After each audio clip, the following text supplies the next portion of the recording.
CB, you and I are wearing the same dress. Yes, sir, almost.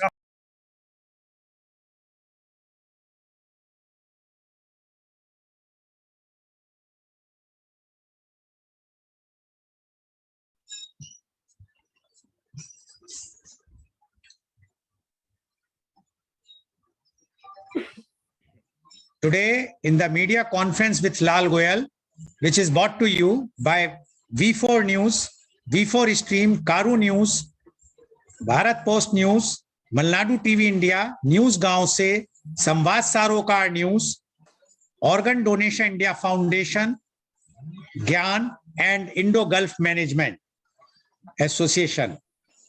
Our endeavor is to enlighten you with the current topic, and today's topic is not only current but very, very relevant. The topic is employees as customers.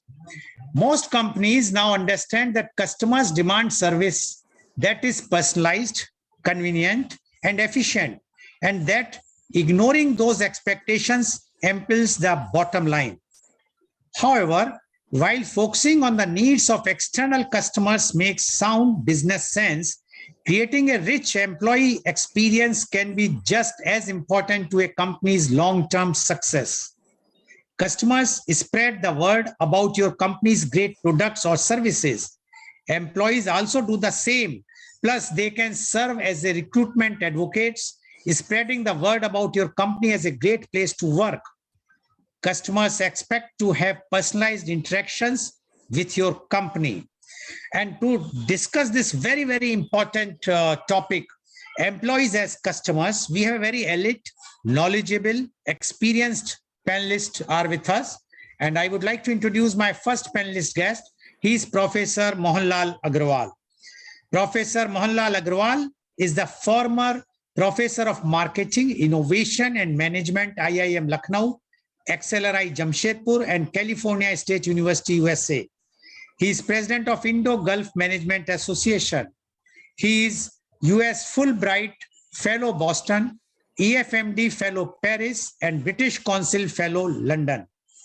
In 2019, he was ranked among the 251 most fabulous global education leaders. Welcome, Professor Mohanlal Agrawal on our show. Professor Mohanlal Agrawal, as you are a former professor, and still you are involved in marketing, innovation, and management, and you are seeing how new techniques are being generated, innovated for the marketing, capturing the market.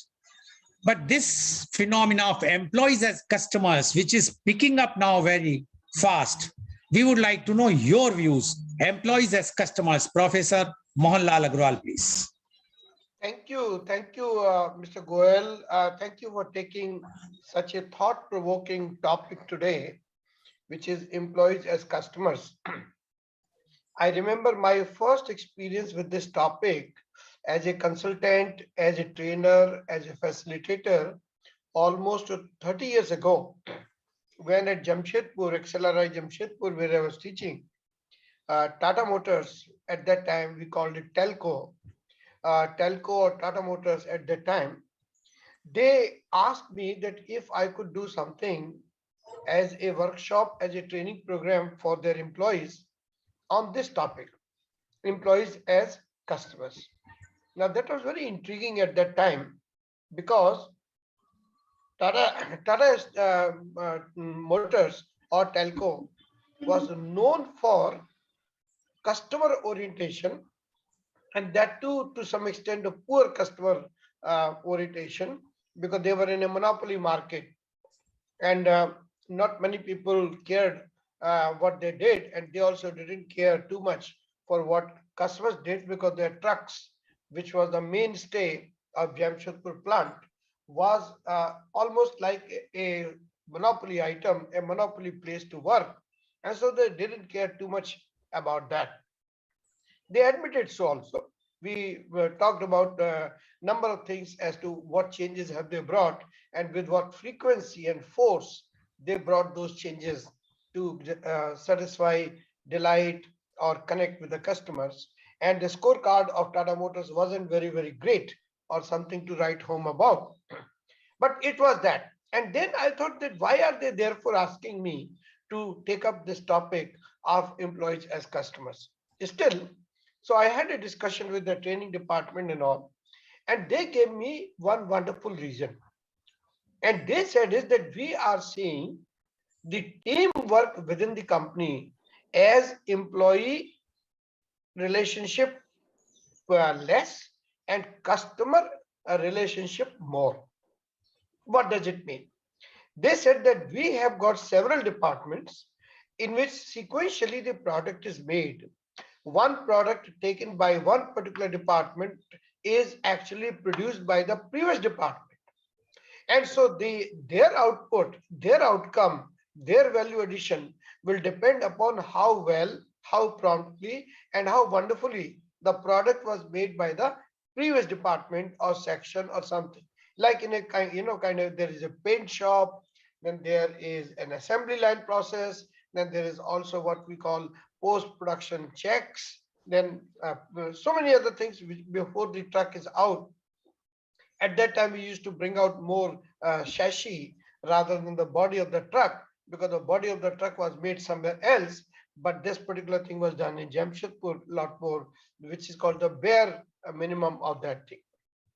That was their objective in terms of employees as customers.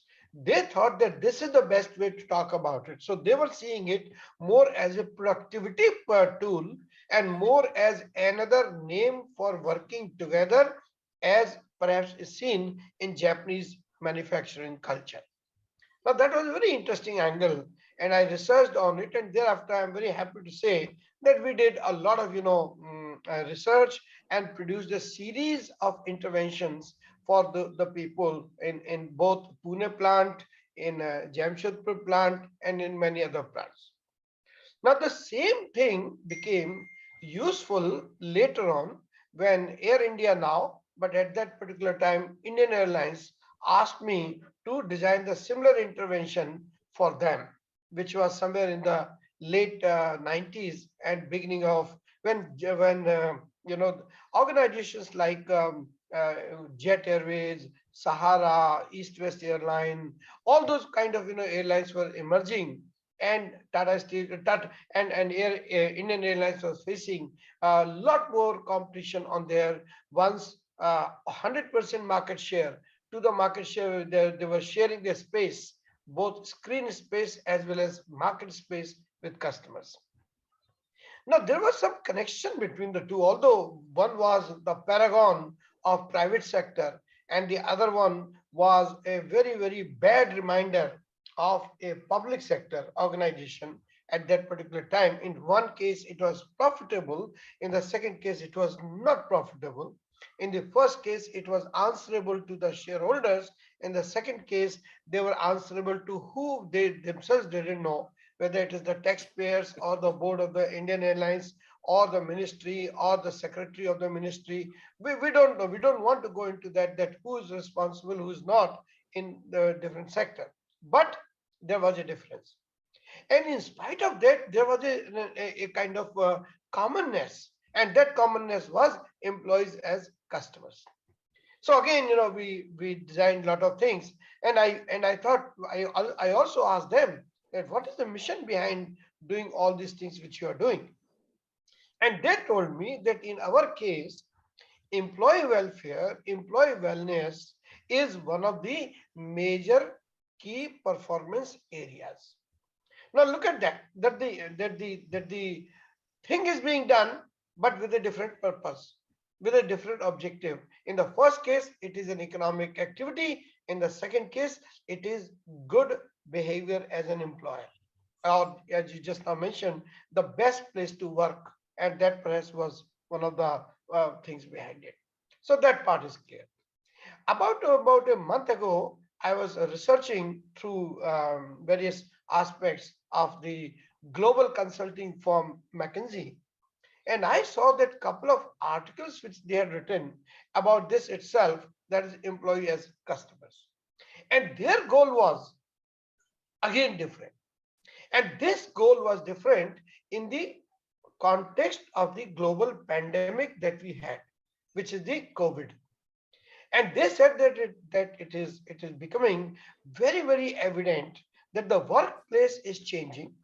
The workplace is no longer the workplace, but workplace is the place where people work. Now, that place may not be necessarily provided by the company. It could be provided by people at home. So therefore, people are working from home, and therefore that is also a workplace, although not in the control of the employer. But employer work is being done from the place of the employee. Could be on the move, could be within the home, or could be in the family home, or whatever. That was number 1 point.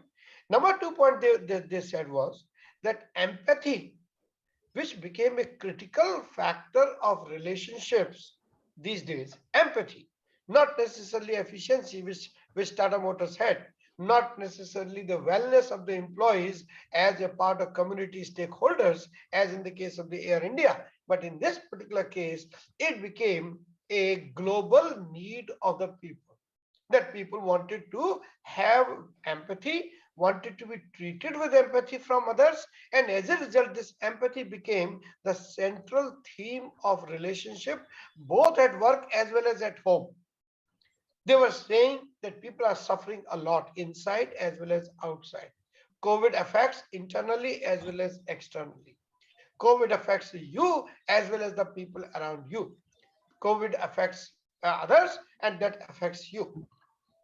The interrelationships of the emotions, what a wonderful term they used, that interrelationships of emotions became the key factor in relationship between employees and employees, and employees and employer, as well as employees and customers. Why? Because the customers also in many cases were working at home, and employees anyway are working from home for a year, 2 years and all.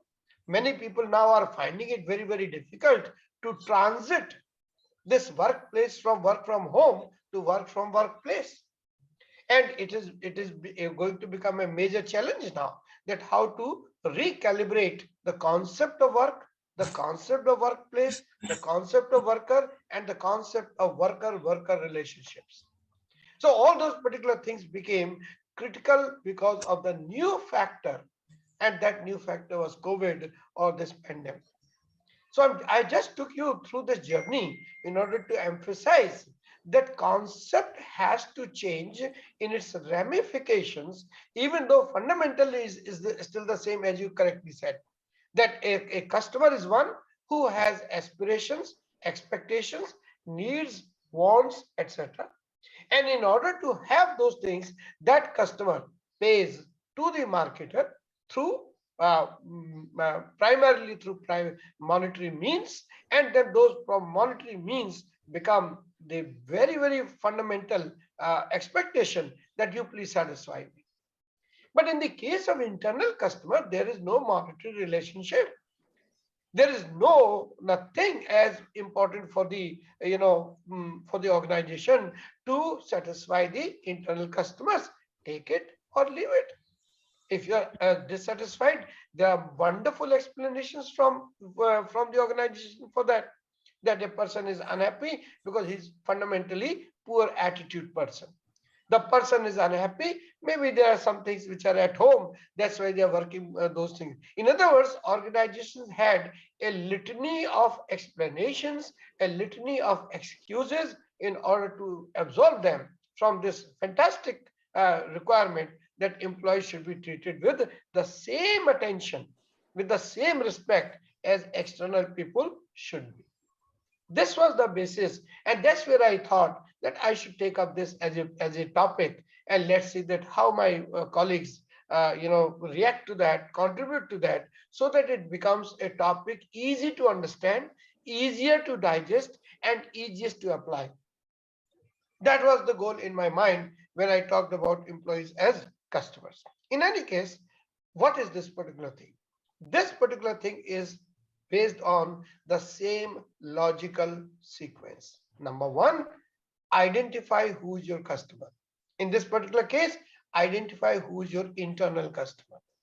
Number two, in the case of the customers, identify the known and unknown needs and wants and demands of the customers.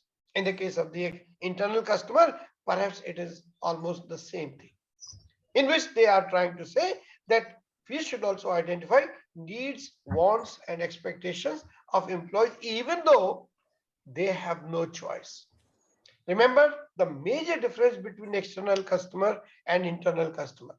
The major difference between external customer and internal customer is that there are three rights on which these people differ from each other significantly. It is called, voice, it is called choice, and it is called exit. In the case of choice, customers have an exit, employees do not have. Number two, in the case of the customers, customers have voice. Internal customers or employees do not have that voice. Number three, the customers will very easily walk away from you to someone else, and that particular thing may not be so in the case of the employment market. So all the three rights, choice, voice, and exit, all three of them are denied to the employees, or if not denied, at least they are very, very weak in terms of their strength, in terms of their application. It is more theoretical rather than practical. While in the case of the customer, he will walk away from you, will walk away from physical stores to e-stores, from one e-store to another e-store. We're dealing with several e-stores at the same time, using the power of mobile phone or internet or something else. So as a result, how do we give the same rights? And that's the crux of the thing. How do we give the same rights, choice, voice, and exit to the employees as customers also? That part hasn't been very much clarified so far. Why? Because it requires courage, it requires culture, and it requires very, very internal communication philosophy that, hey, I want to give these rights to my customers. And who are these customers? My own employees. That is why things have become more important, and that's why there are now these days awards, or even the designations, or even like ISO certification. There is also a certification, the great place to work. The same way like you used to flaunt to the customers that we are ISO certified company, we also say, or at least those organizations say, that in fact 2 years ago, I was one of the keynote speakers for Economic Times in Mumbai, and which was organized by the Great Place to Work organization, which was giving awards to various organizations like Birla's, Tata's, Reliance, so many. And I was, there as the invited speaker for the Economic Times editor. So what happened there?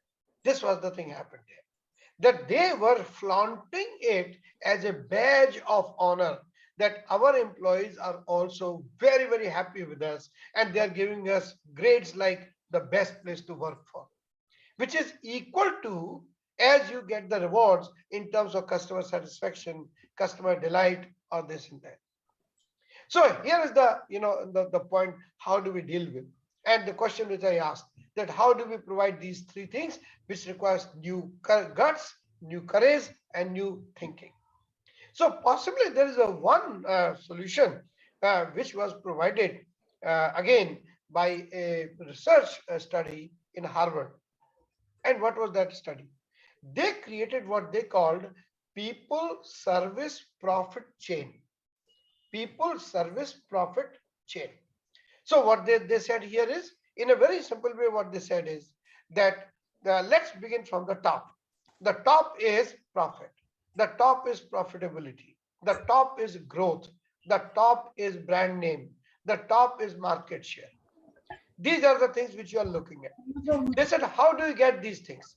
You get these things from the satisfied customers. So that became the chain, profit chain. So the second person is customer. Now, what makes these customers give it to you? Because they are satisfied. Fair enough. Now, then the third point came, what makes these customers happy? And they said it is the satisfied and happy employees. So they came to the third chain of the or link of the chain, that top, then customers, then employees, and then they said, okay, now let's say, what do we do in order to make these employees happy? And this is where this customer orientation or internal customer orientation concepts like came into picture. Now that is how this service profit chain provided by one professor of services, his name is Jim Haskett and others, they brought this particular thing along with other researchers at Harvard. And now this is one possible outcome, that we look at this particular thing as a chain and try to uh, implement it rather than just talk about it in a wonderful fancy way. You know, talking fancy and doing fancy could be two different things. So this is where one important perhaps solution open to us. So anyway, I just want to thank you because I thought, let me first clarify what is internal customer, what is employee customer, what are their limitations, how different they are from the external customer, what is this choice, voice, and exit rights, and then how do we handle them to reach a point where we can say we did it, not just that we discussed it. So this is where I want to thank you for this opportunity to talk about it. A little bit longer I took, but I just thought, let Thank me lay out the Thank you very background. much, Thank you very much. Professor Mohanlal Agrawal, for giving your views. Choice, voice, and exit. He mentioned very clearly that this is a option with the customers, not with the employees.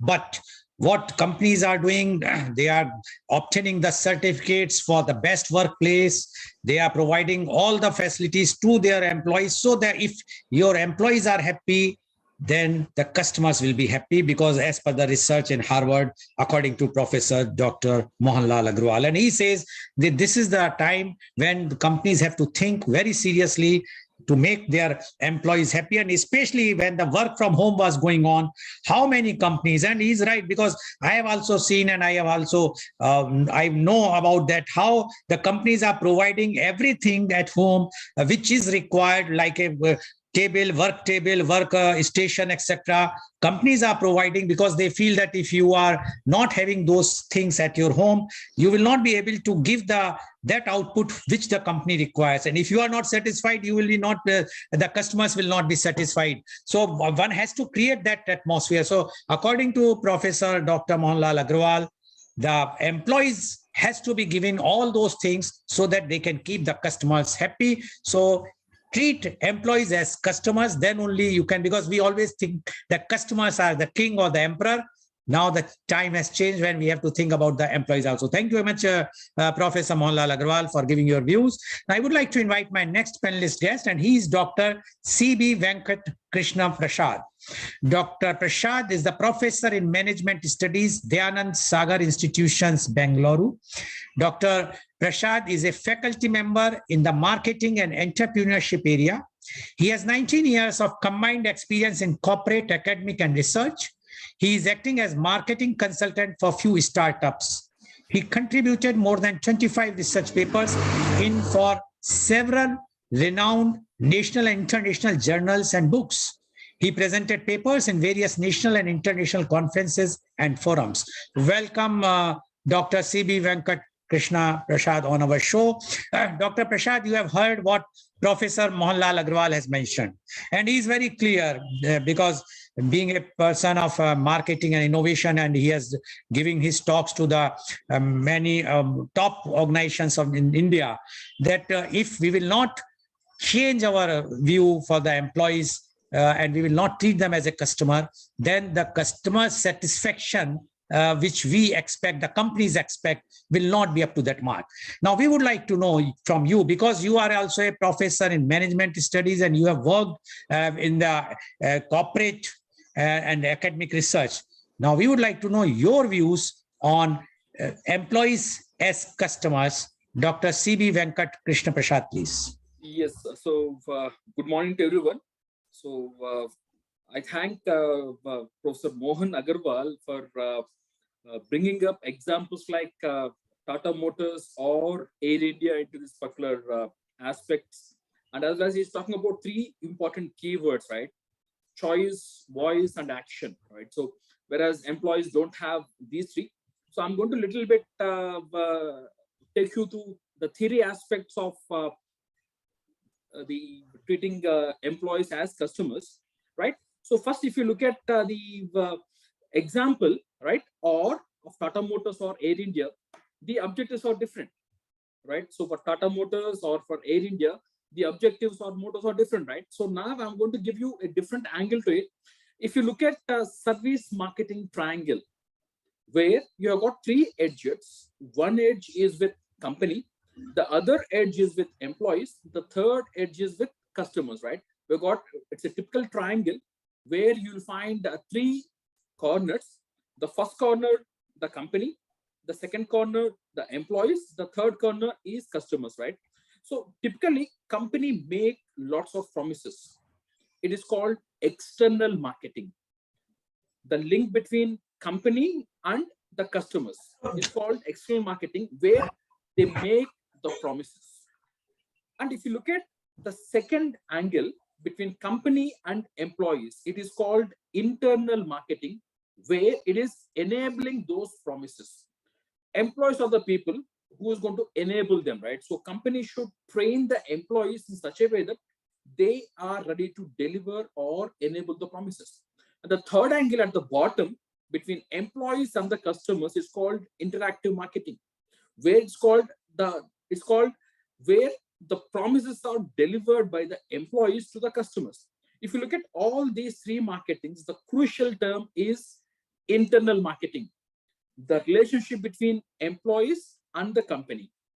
Internal marketing, where you're supposed to enable the promises through the employees. Right here, I'm going to quote one example or a report by Deloitte University Press in 2016 in the Asia Pacific region.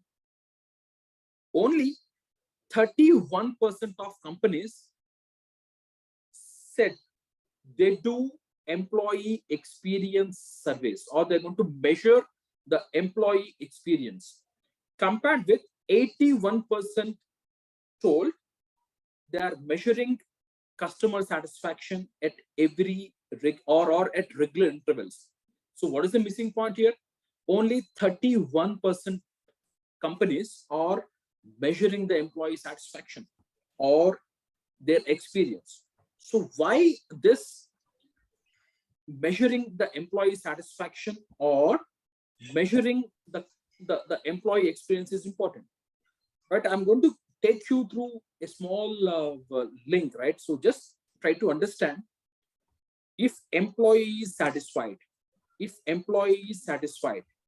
then you can retain the employee and the employee productivity will increase. The two major outcomes of employee satisfaction. The first one, employee retention. The second one, employee productivity. These two, employee retention and employee productivity, will lead to a better service value delivery for the customer. I repeat, employee retention and employee productivity will increase the service value delivered to the employee, to the customers. And if employees get better value for the amount that they have paid, definitely they're happy. It's called customer satisfaction. If employees are highly satisfied, right, they can deliver better value, so the customers are happy. And this happiness, right, the customer's happiness will lead to customer loyalty, and customer loyalty will lead for a better revenue growth or for better profitability of the company. See the link. But it started with employee satisfaction, leading to customer satisfaction, which will lead in increasing the revenue as well as increasing the profitability. See the links which are happening here. But that's why employee satisfaction and treating employees as customers is very important. And here I'm quoting words by Sir Richard Branson, the chief of Virgin Group, which is managing more than 400 companies, right? He says, clients do not come first. Employees come first. If you take care of your employees, they will take care of your clients. I repeat the quote. Clients do not come first. Employee come first. If you take care of your employees, they will take care of the clients. That's the philosophy behind the Virgin Group. And same thing is applicable as Dr. Mohan told in the introductory comments, right? Back in 1980s, right? Everybody was talking about Japanese business models, which are highly successful, right? The philosophy behind these Japanese business models is putting employee first. I repeat, putting employee first, right? That's the business model, right? That's the basic philosophy where all the business models of Japan emerged. And this has reaped benefits like increased productivity and satisfied customers. And as you know, right, if your employees are happy, you've got satisfied customers. If customers are happy, they may give you better business, better revenue, and better profitability. So here I'm going to give you, it's not just the companies need to stay competitive, right? Just not retaining employees, right? So companies should inspire. I repeat, companies should inspire employees to commit to the mission of the organization, which is very, very important. I repeat, employees, right, need to stick to the mission of the organization. So company should inspire the employees to commit themselves for the company's mission. Here I've got 5 different tips for you, right? So the first tip, right, how to treat employees, right? So treating employees as customers, right? The tip 1, ask employees what they want. The first tip, ask employees what they want. Know the insights, right? We have got various surveys which will go and talk about customer experience or customer satisfaction. As I told in the Deloitte University survey, right? There is no proper surveys happening when it comes to the employee, right? The first tip, ask employees what they want. And tip number 2, make it easy for the employees to share their feedback. Make it easy for employees to share their feedback, right? Because nobody is listening, right? And they've got all the blocks in their mind where to express their views. So the second one, make it easy for employees to share their feedback. And tip number 3, be open to discuss pricing. Here, pricing means the pay with your employees, right? Be open for the discussion, right? When it comes to pay, be open, be transparent as much as possible. And tip number 4, train the managers to provide a good service to the employees, because as you are aware, right, many employees leave because of a bad leader or a bad boss. So train your managers, right, to give a very good service for your customers, for your employees. And tip number 5, very, very important, train employees to know how to run their careers, how to plan their careers. That's very important. It's not about planning for the work, right? You should train your employees to give the proper career guidance, right? Give it, right? Invest in people development. They will be more competitive, more proactive, and they'll be more resourceful. Treating of employees that's the same way as you treat your customers will improve the key business outcomes. Like as I told you, it may be on company revenue growth or the profitability. Definitely they will increase, right? And the employee experience, right, also will increase, which will give a better positioning, right? Especially when you want to attract talent, right? As Dr. Mohan is speaking about the best places to work methodology, right? So where, right, the talent, retaining the talent, right? Attracting talent, retaining talent is very important. So treat your employees as customers so that they can deliver better in the future. That's it for me, Mr. Goel. Okay, thank you very much, Dr. Prasad, for giving your views. very, very clear views. And Dr. Prasad says that one has to treat the employees in such a way that they should feel themselves happy. And if they are happy, they will definitely keep the customers happy. So he has given all the views and about the research. He has explained the 5 points, etc. in details. I need not to repeat, but he is very clear that if your employees are happy, then definitely customers will be happy. Thank you very much, Dr. Prasad, for your views.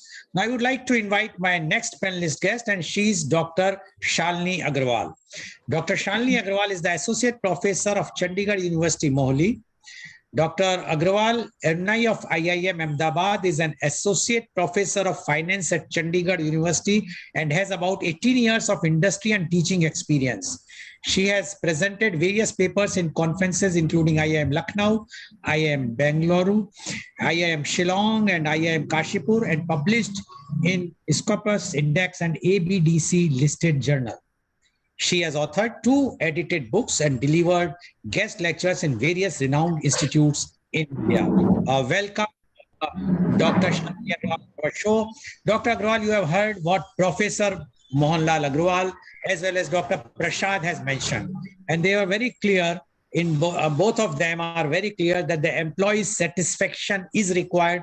Dr. Agarwal said that if they will be treated as a customer, definitely the customers will be very happy. Although it's not easy to do yet, although now that things are going on. But Dr. Prasad is very clear. He says, keep employees happy. So the retention will be there. And once they are happy, definitely the customers will be happy. Now, we would like to know your views on employees as customers. Dr. Shalini Agarwal, please. Thank you very much, sir, for giving me the opportunity to speak on this topic. A very good morning to one and all present here and to all the people who are viewing this channel. Even I agree with the same views that Professor Vekta sir and Mohan Agarwal sir says that the employees should be treated as customer. That is very much true. So I would like to start with a quote by a British business magnate, Richard Branson, who talks about clients do not come first, employees come first. If you take care of your employees, they'll take care of your clients. So this is a very famous quote by this Richard Branson, and he believes in this. Moving ahead to Tracy Mellett and Matthew Wright, author of a book entitled In the Employee Experience, How to Attract Talent, Retain Top Performers, and Drive Results. It also highlighted the relation between employee and customer. It says customer experience is an outcome of employee experience.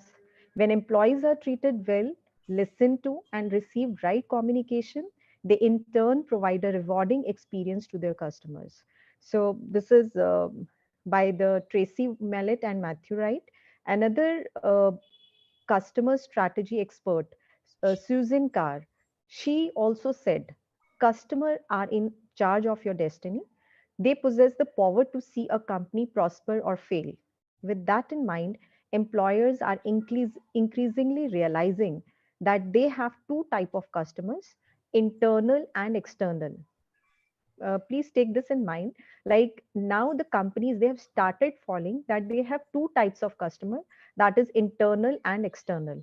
And there is a remarkable similarity between the customer and employees. The more you think about it, the more parallel you uncover. Let's talk about the various point of similarities between the two. Customers enable your company to create revenue. So do your employees by making and selling your product or services and by keeping your operations moving forward smoothly.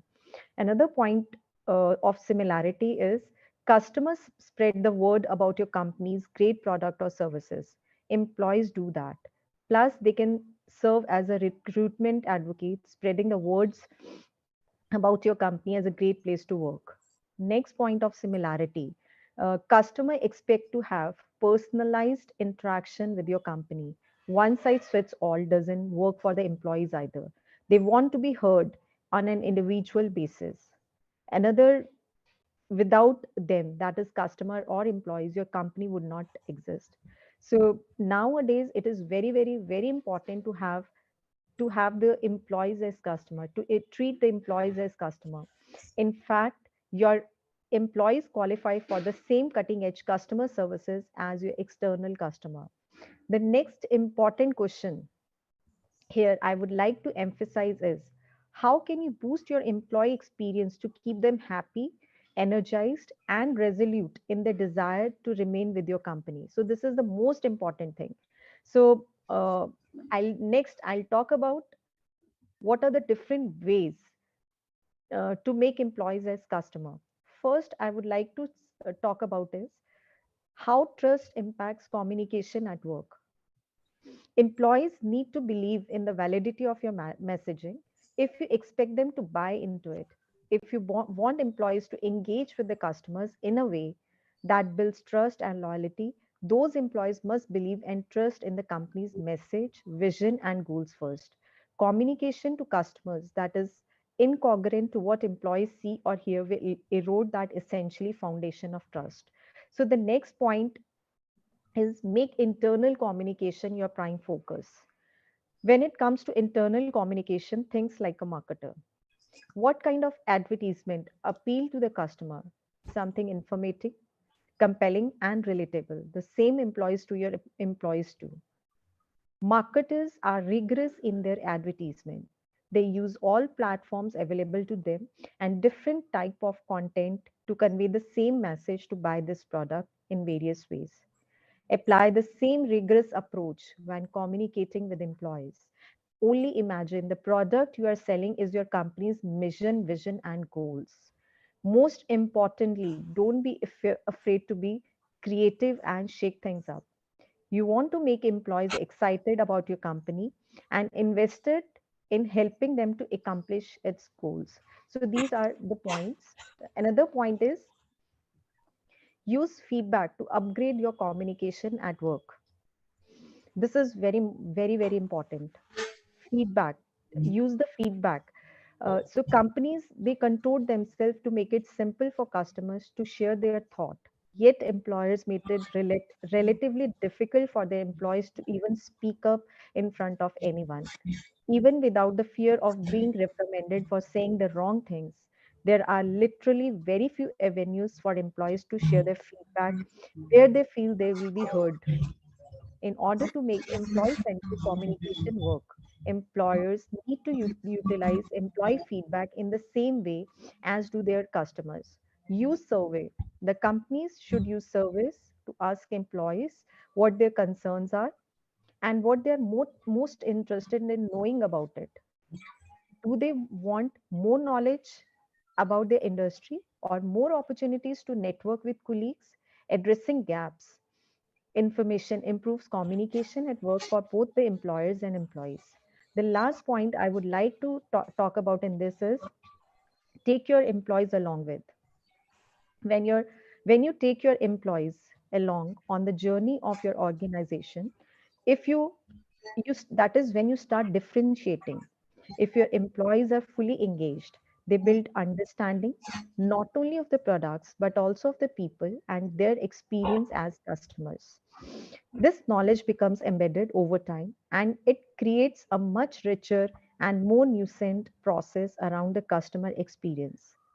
Not only are your employees able to follow a process or explain a product to a customer, but they also know that organization is aiming to achieve through each of these interaction.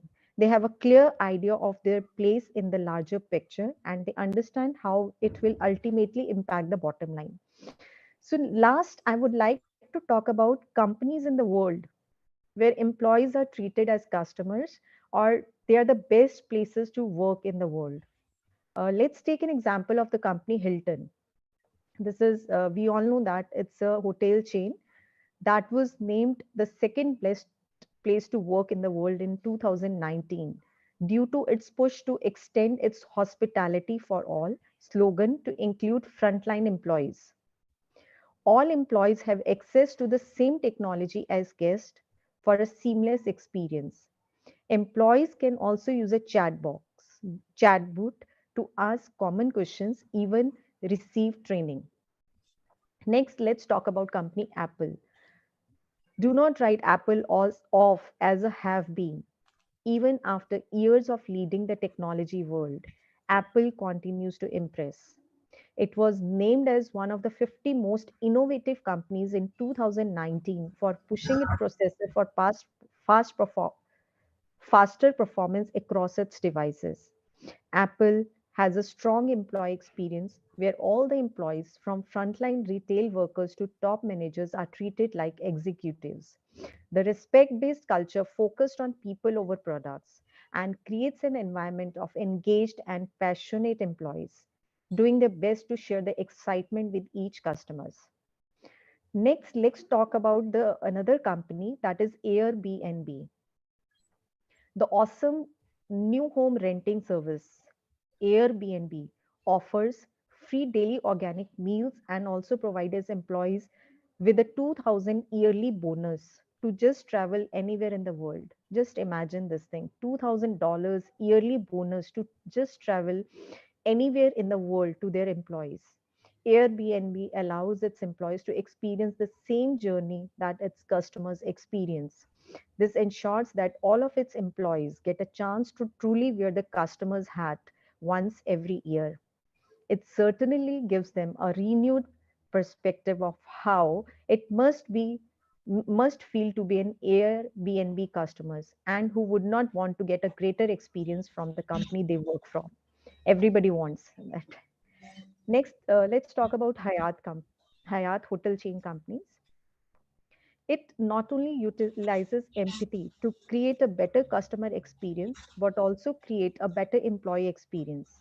Implementing the housekeeping flexi time program is a perfect example for that, where housekeepers have the option of leaving if they get their work done early or to clean additional rooms to make extra money. Another benefit includes the family assistance leave, which offers a minimum of 8 weeks paid leave to primary caregivers.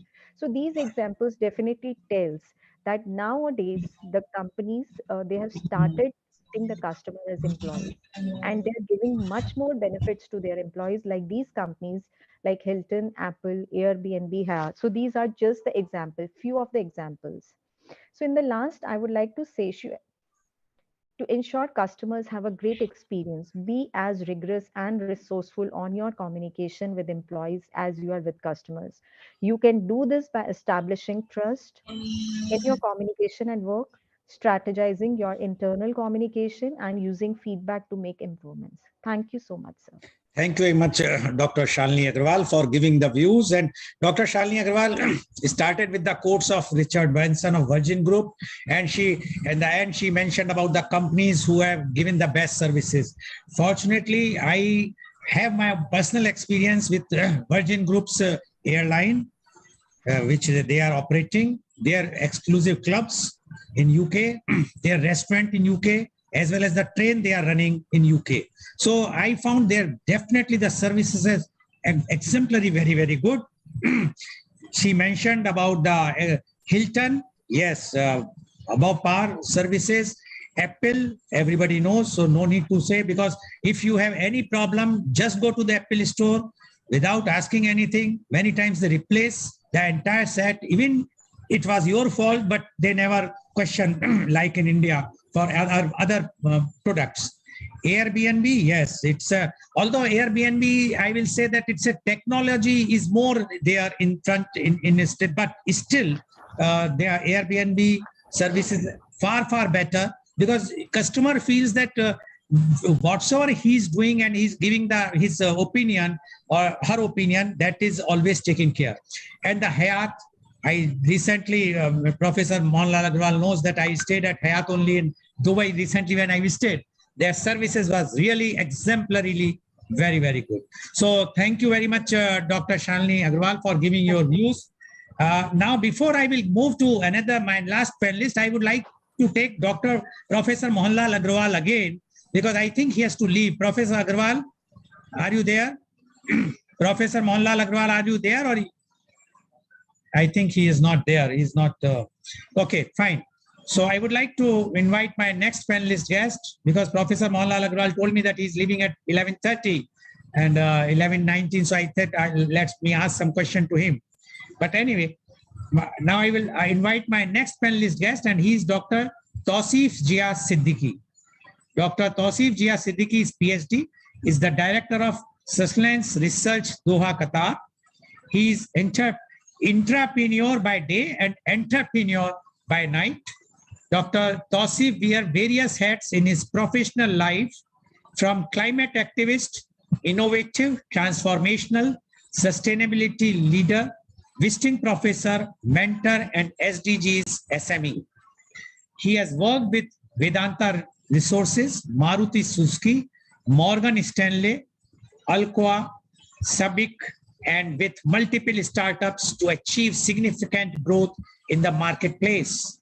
As a sustainability and people leader, he has a unique blend of knowledge and focus on planet, people, process, and platform in that order. Welcome, Dr. 𝐂𝐀𝐑𝐔 𝐍𝐄𝐿 on our show. Dr. Siddiqui, you have heard Professor Mohanlal Agrawal, Dr. Prashad, as well as Dr. Agrawal, and all have advocated very strongly about the for the employee that everyone has to give employee as a customer, treat them as a customer. Now we would like to know from you, because you yourself is an entrepreneur by day and entrepreneur by night, your experience about this and employees as customers. Dr. 𝐂𝐀𝐑𝐔 𝐍𝐄𝐿, please. Thanks a lot, Dr. Goel, and special thanks to Professor Mohan for inviting me in this amazing session with the excellent presentation from Professor Mohan, Professor Krishna Prasad, and Professor Shalini. So what I will bring to the table is my industry perspective, one-on-one, working for last 15 years with these multinationals, as well as for last 3 years, how startups are evolving. And especially my wife is running, she's Professor Anna, she's running a startup, and how she's taking care of the employees. And I was in Japan, I'll give you a real life example, how Japanese have achieved excellence. Like Professor Krishna mentioned that also. And I was surprised after Second World War, what happens to them, everyone was down and out. The king called the best of the companies that were there, and they had a marathon session brainstorming. And what they find out, the only way to come up again is to engage employees, is to be at the heart of it. And how they did it, I'll tell you, we visited Sony, Toyota in Yokohama. It was a different experience altogether. And when I asked them some of the very intriguing questions, what makes you engage? What is this lifetime employment concept? And I was surprised. And they were so passionate about, it's not about the companies, it's about the country. So it comes from inside out. When I talk about how can we inspire our employees towards our vision, because we need to understand we as employees, as human beings, are more emotional. We are more psychological. We are not rational as much as that thing. So we need to understand our vision, our mission, our values as companies needs to submerge, needs to align with employees' vision, mission, and values. And that's how we succeed. And that's what Japanese have done exceedingly well in 1980s, 1990s. If you ask them, like I was talking to a professor at Osaka State University, and he mentioned the way we invest, you cannot imagine, Dr. 𝐂𝐀𝐑𝐔. It's beyond comprehension. When we find we have dinosaurs, he mentioned to me this word, the employees who are neither committed towards the company and neither they have technical competencies. They call them as dinosaurs. They will not take them out. No. They say it's in the Western world. What we do, we invest in their training. We try to identify the 5 whys, why they are dinosaurs. Can we make them rats on wheel? Can we make them stars?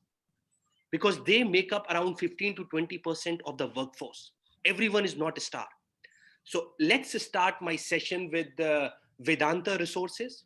I worked there around 3.5 years, one of the best companies to work. And I was part of their business excellence teams. Like we apply for Great Places of Work Award, CII Award, Golden Peacock, you name it. And the best part, what I found is, apart from the excellent working condition, the way they diversified, like 30 to 40% women employees at the shop floor. Can you imagine? I am talking about aluminum zinc smelters, and 40% of the workforce are young women from our villages and from our towns. And what they invited them is ESOPs, employee stock options. Like I had around 1,000 shares. I was a young graduate from IIT Dhanbad. I joined it, and within 3 years, and what kind of growth path are we monitoring? Like Professor Shalini mentioned Hilton. I was talking to an employee of Hilton as well as Four Seasons. And I asked them, how many years you spend here? He said around 10 years, 15 years. I said, you're not planning to change? He said, my boss never asked me, do this, do this, do this. They said, how are you at the end of the day? Are you happy? And the complimentary meal at the end of the day. These are small things that really makes the difference. And I 100% agree. Hilton, Sheraton, Four Seasons, they have taken employee satisfaction at a different level altogether. Let's come back to our companies. What Professor Mohan and Professor Prasad also mentioned, Tata's. I was the examiner from Ramkrishnan Bajaj Awards. It's a business excellence award. And one of the core messages is how you treat your employees. Because if you ask any bottom line worker, I was in Tata Steel, Jamshedpur, and if you ask any production manager, the bottom line from them is production. The bottom line for them is more profitability. Forget about people.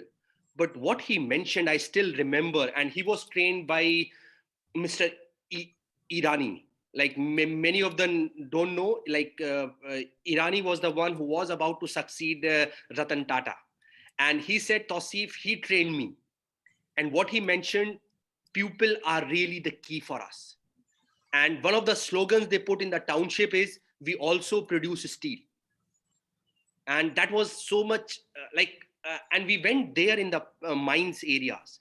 And what we find, when the employee come out in the evening from the underground mine, they have open cast mines, underground mines. And what we find out, we find the employee's family, the kids were using computer. I'm talking about 2006, 2007. Just imagine 16 years back, when the employee came up, he find his families in the park. They are enjoying as get together. And then kids were using computers. And some of them now, after like almost 10 years, some of them I was in touch.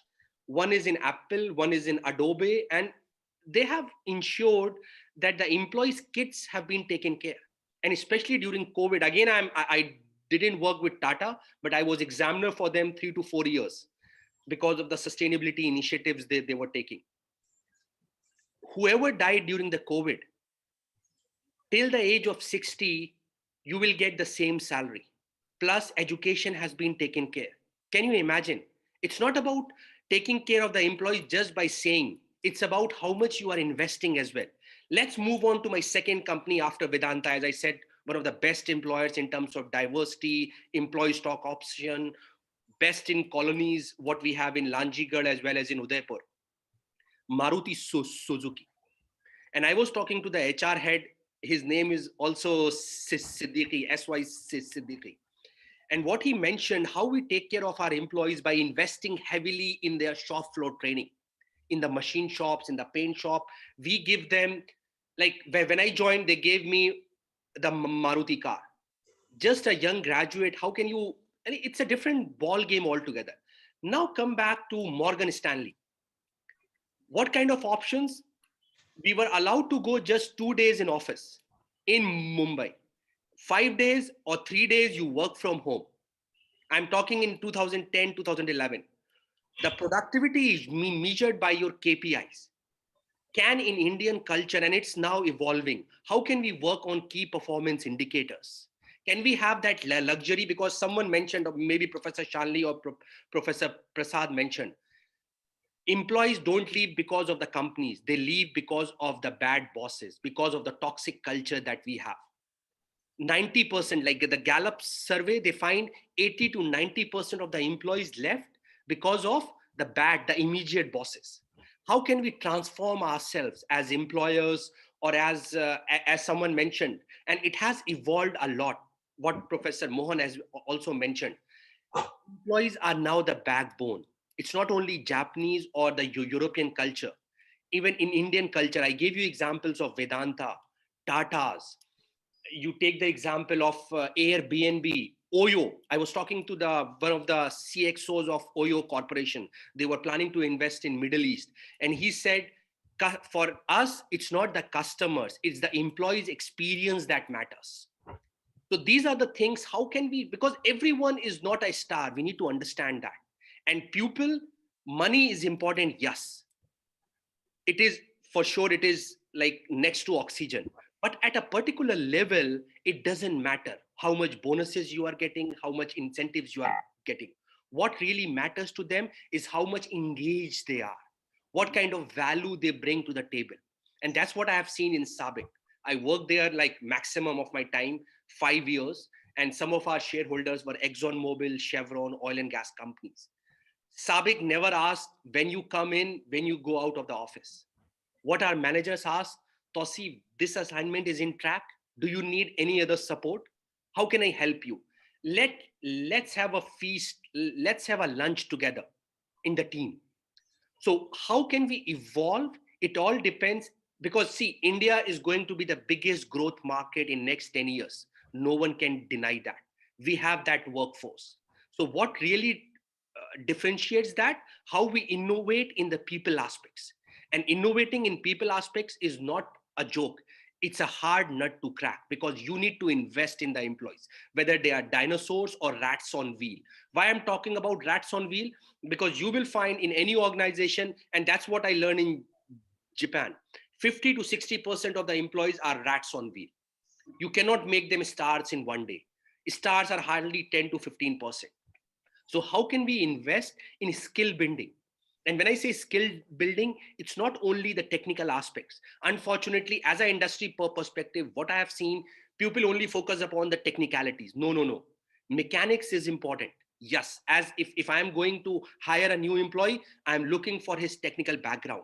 But what I'm looking for is the dynamic skills, the psychological skills, how much self-belief he has, what kind of self-management he has, how he's going to solve my problems.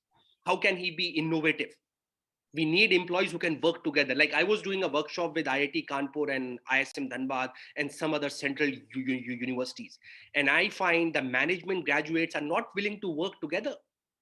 How can you work in a team when you are not willing to work as students? This was surprising. And I was talking to professors. Can we do some team building exercises with them? So yes, as I mentioned earlier as well, and now comes to the startup. I have given you example for Morgan Stanley, Tata's, Vedanta, Maruti Suzuki. Startups, and I can give example of my wife. When she arranges a conference or a webinar or she talks to them, she gives them some pizzas, ordering pizzas from Domino's at the end of the session, or giving them some gifts like watch or something else, asking them about their parents, especially during the COVID times. Can we bring some pulse meters, some COVID kits? These are small, small gestures. But what I have seen, we were able to retain the employees. They are emotionally attached. And that's what really makes the difference. It's not about the 360-degree feedback, because at the end of the day, customer satisfaction surveys, employee satisfaction surveys are important, yes. But what is more important is the inner self. How can we engage our employees emotionally? And if you will be able to have that buy-in emotionally, I can promise you the youngsters, especially in India, has got the zeal. And how can the most important thing, all of this, what we are talking about, is building the character ethics. What I have seen in new employees, especially in industry, we need them to be self-belief and character building. For me, in next 10, 15 years, if India has to transform as a knowledge economy or as a people building, like the new education policy talks about all skill building. And employers, like I'm very passionate about like the growth story of India, because we are competing with China, we are competing with other South Asian countries. But what really differentiates is our new workforce passion towards works. We are really willing to do something. And that's what differentiates us. So yes, Dr. Goel, as I said, I'm sharing more the industry perspective.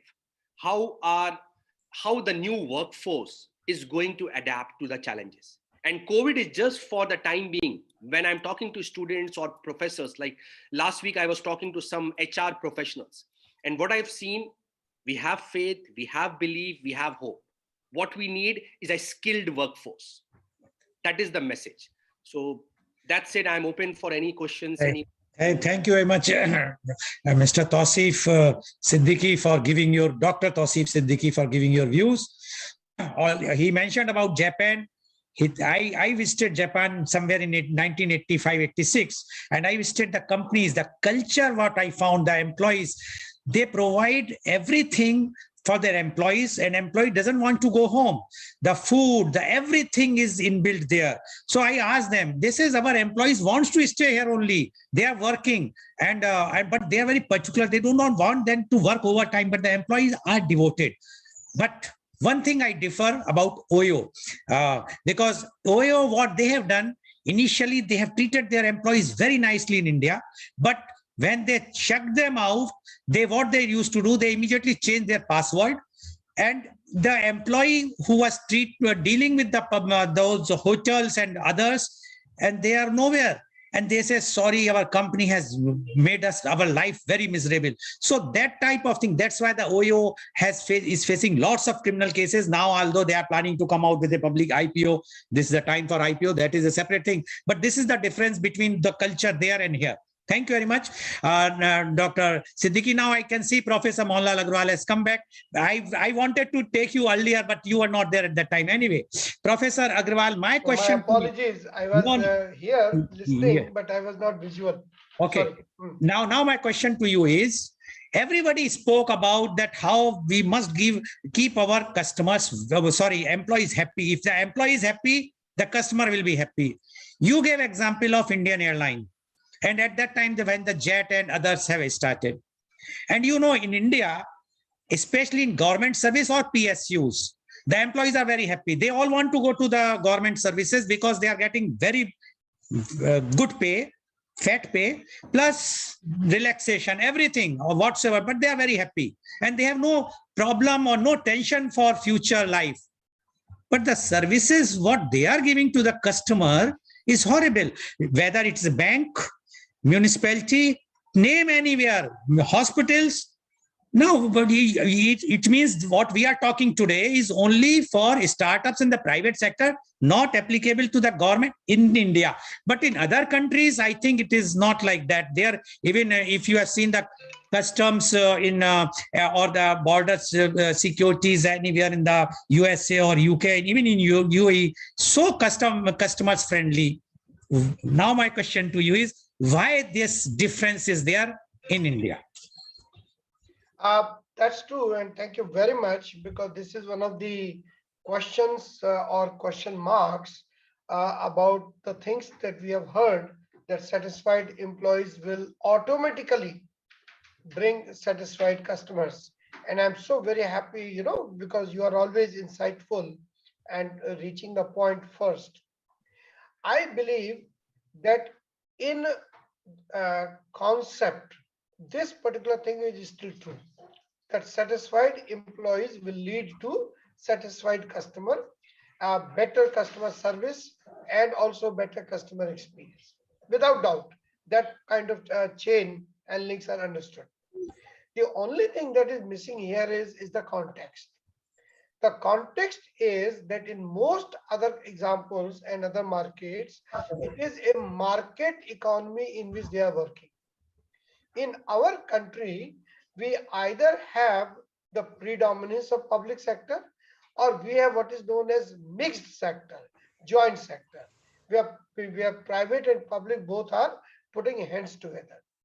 Sometimes they also call it mixed up sector, because nobody is knowing exactly what to do and all. So in the case of Air India and Indian Airlines or many other PSUs, the example is not working out because of the situation in which they are. And as a result, what happens is that we are not able to gain the relationship that we have postulated or agreed that this will happen. So I would say one a little change, which is important, will not lead to the big change, which is very, very important. But that is still the beginning. In other words, that we cannot reach that point anyway if we do not take care of our employees. You have to forgive me, sir. I have to bow Yeah. out. Yes, And I yes, have I to know, back Professor out. Agrawal. Thank you very much. Yeah, Only thank I you will very add much. one thing Thank you. which I observe in government and PSU employees. There is a proverb: power corrupts. Absolute power corrupts. Absolutely, the government employee feels that they have the absolute power, whether they are IAS, IF, any position, and that's why they treat their customers or the public at large in a very, very bad way. Thank you very much, Professor Agrawal. I know that you have to go. Thank you very much. Thank you, Tosif. Thank Thank you, CB. Thank you, Shalini. Thank you. I'll get in touch with you Yeah, later. yeah. Okay. Enjoy the Okay. rest of the Thank show. you, Thank sir. you very much. Thank Now you, I would sir. like to Thank you so invite, much. sorry, I would like to ask the question Yes, to bye. next Yeah, our panelist, and he is Dr. Prashad. Dr. Prashad, my question to you is, what is common between employees and customers?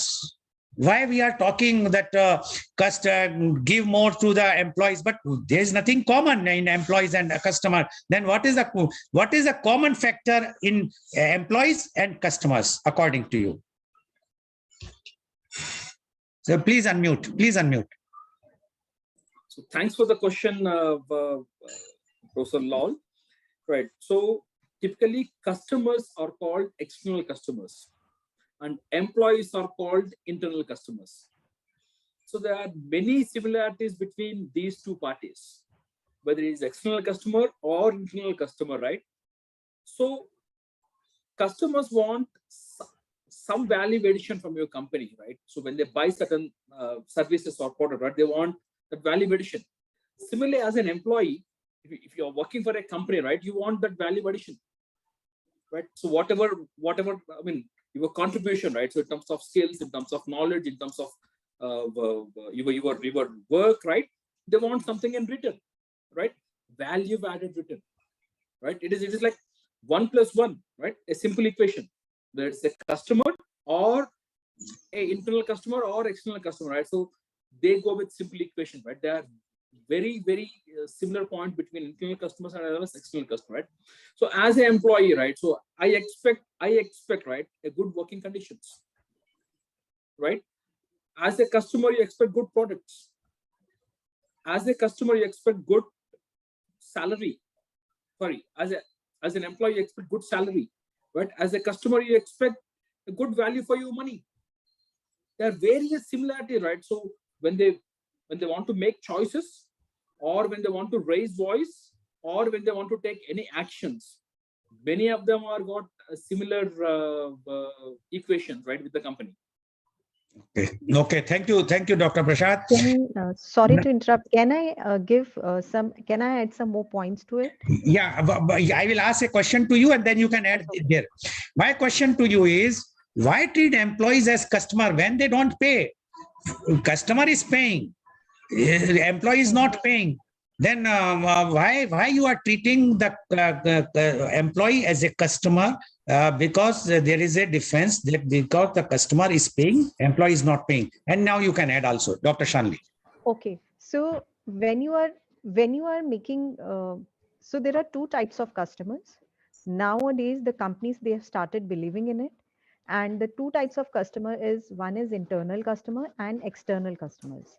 So what the organizations they are doing right now is they are treating the internal, they are treating their employees as the internal customers. So how do they help you? That is the most important question. So, sir, let me tell you, like, without the employees, you cannot sell your product, right? And if they're happy, they will treat your customers, they'll keep your customers happy. They will tell the positive things. Like, let me give you one example. Like, I am a professor. So if my university keeps me happy, I'll speak good about the college, university. But if they will not keep me happy, I will talk negative about it.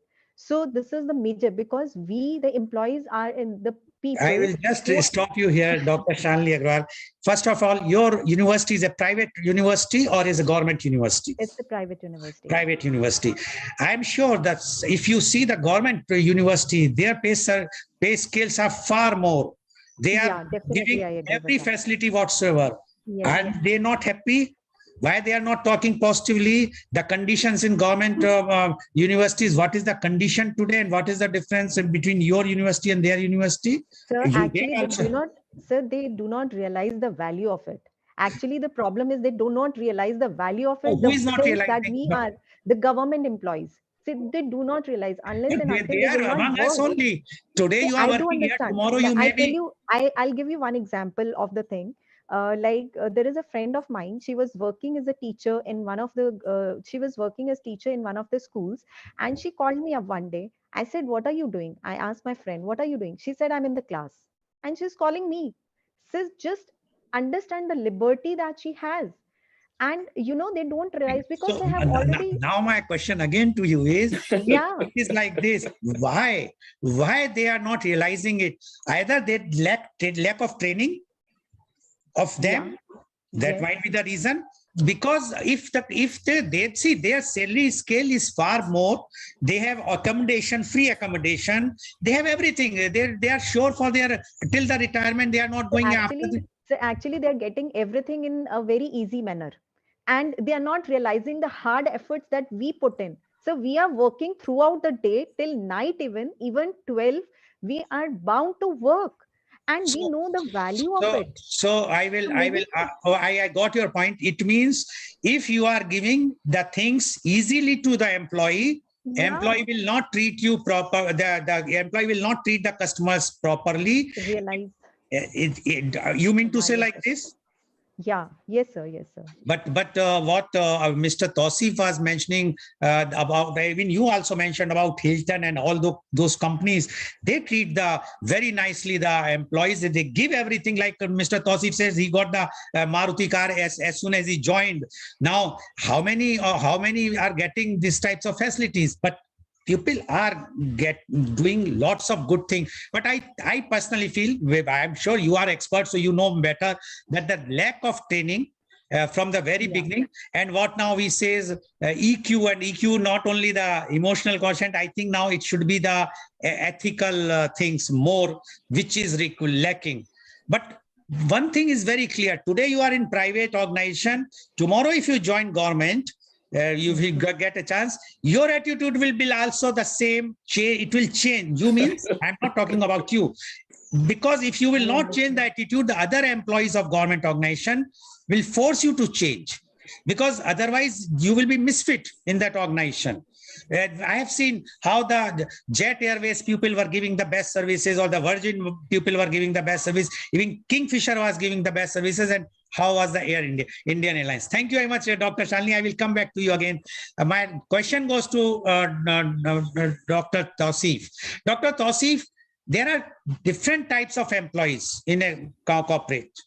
Should all employees be treated as customer? Why I'm saying is, there are employees who are dealing with the customers, marketing, this and that. And there are somebody is producing, somebody is a watchman, somebody is a peon who are not dealing with the customers, so saying that, okay, my product is very good. He's not having knowledge about what the company is doing.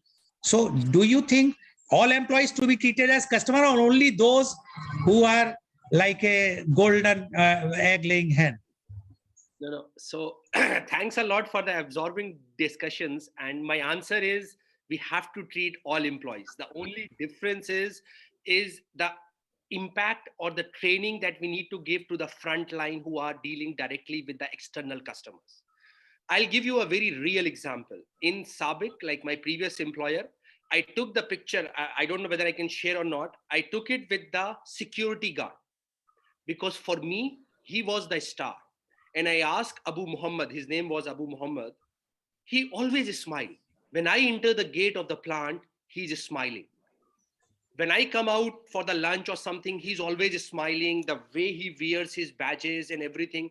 I ask him, like, you don't have to do that. You can sit inside there is a button, you can open everything. He said, no, sir, like, I love my job. And you will be surprised. He got the CEO award. We have 35,000 employees. The security person, one of the affiliates, we have around 15 affiliate across the world. In India also, we have 1,000 employees. Can you imagine? So yes, as you mentioned, it's like a chain reaction. Even the sweeper, I heard somewhere, especially in Japan or in Hong Kong, a person asked what you are doing. He said, I'm trying to be the best in my job. I'm just sweeping, but it's like I'm adding value to the organization. So that kind of mindset we need to cultivate. And I agree with what Dr. Shalini said, like private sector education, because I'm doing some maturity assessment for private sector. How can they achieve excellence? And what I find for them, bottom line is how to be more profitable, how to squeeze as much as possible. Really, that's a mindset. I'll totally like, and in the public sector, we breed mediocrity. It's not about excellence because they know everything is so easy. I have done the educational assessment for, I cannot name it because it as an examiner, it's a confidential thing. But what I find, there are so much cost of poor quality lies in the public sector educational institutions. As you said, it's the leader's job. It comes from the top. You cannot expect the professors or the technicians to do something, whether it's IITs or IIMs. So yes, it's ever evolving. You have chosen a. Thank you very much, Dr. Tauseef. Now, in the last round, I would like you to give one minute your message to the youth or those who are going to be the future of the country, entrepreneur, or who are going to start the business, and they are definitely going to have the employees in their organization. What message you would like to give, Dr. Prashad, please? So first and foremost, right? So empowering yourself is very, very important, right? Be it in terms of your skills, knowledge, and attitude. You should empower, right? You should empower yourself, right? Have that attitude towards job, right? And for the leaders, you need to inspire people, right? So what's the difference between a private institution and a government institution? I'm talking about in all aspects, right? Be it education, be it IT, be it railways, be it anywhere, right?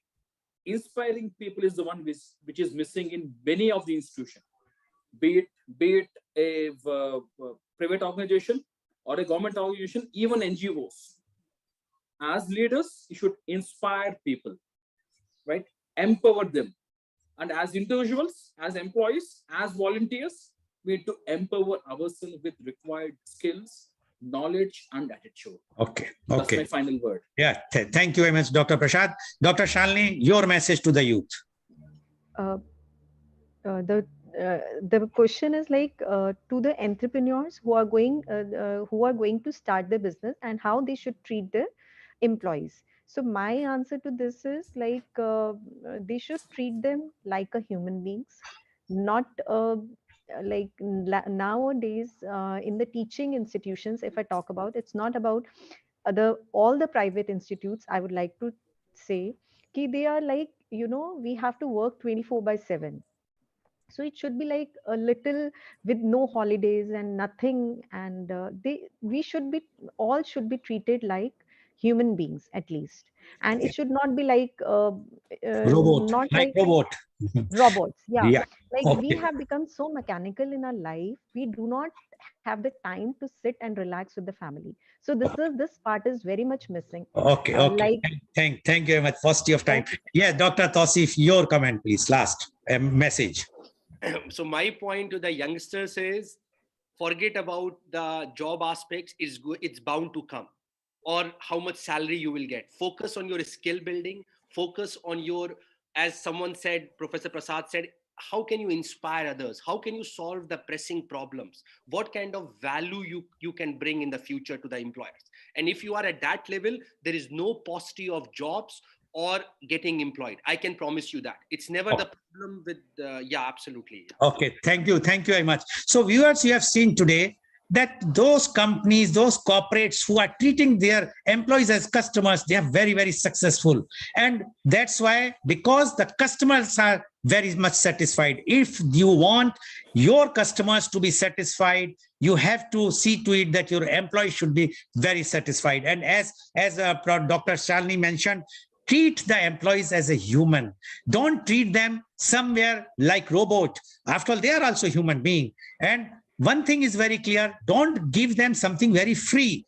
If everything easy, what we have seen in India, the government or PSUs organizations, if everything they feel that it's coming on platter, their attitude changes. And training is required, leadership qualities required, all these things are required. But one thing is very clear, time is changing. The new startups have to treat their employees as customer, then only they will be successful, like Airbnb or any other company one can mention, like Apple and others. Thank you very much. And today's program has been live telecasted by V4 News, Caru News, V4 Stream, Malnadu TV India, News Gaon Se, Samvad Sarokar News, Bharat Post News, as well as was shown live on Facebook and YouTube. And in our endeavor to bring to you every day new topic in media conference with Lal Goel at 10:30 a.m. Tomorrow our topic is booster dose versus precautionary dose. As you might be knowing that in other countries, it is called booster dose, while in India, it is a precautionary dose. Why? What is the difference? And our panelists are Dr. 𝐂𝐀𝐑𝐔 𝐍𝐄𝐖𝐒, a specialist of internal medicine and diabetes, medical director, Apollo Hospital, Muscat. Dr. Brahm Prakash, former medical superintendent, All India Institute Medical Sciences, 𝐿𝐿𝐿. Dr. Rashmi Kundapur, additional professor, Department of Community and Family Medicine, All India Institute of Medical Sciences, Hyderabad. Dr. Kapil Rathi, medical director and consultant, My Health Clinics, Mumbai. So please tune in tomorrow for booster dose versus precautionary dose in media conference with Lal Goel at 10:30 a.m. Thank you very much, Dr. C.B. Venkat Krishna Prasad. Thank you very much, Dr. Shalini Agrawal. Thank you very much, Dr. Tawseef Jia Siddiqui. And thank you very much, Professor Mohanlal Agrawal, who is not there right now, for giving very, very enlightened views. And I'm sure today's program is very enlightening for all the youth and all those who are either in business or those who are planning to start the startups, that if you want to be a successful businessman, and if your company is going to grow and have more and more satisfied customer, please treat your employees as a customer only. Thank you, viewers, for watching our show. Thank you very much.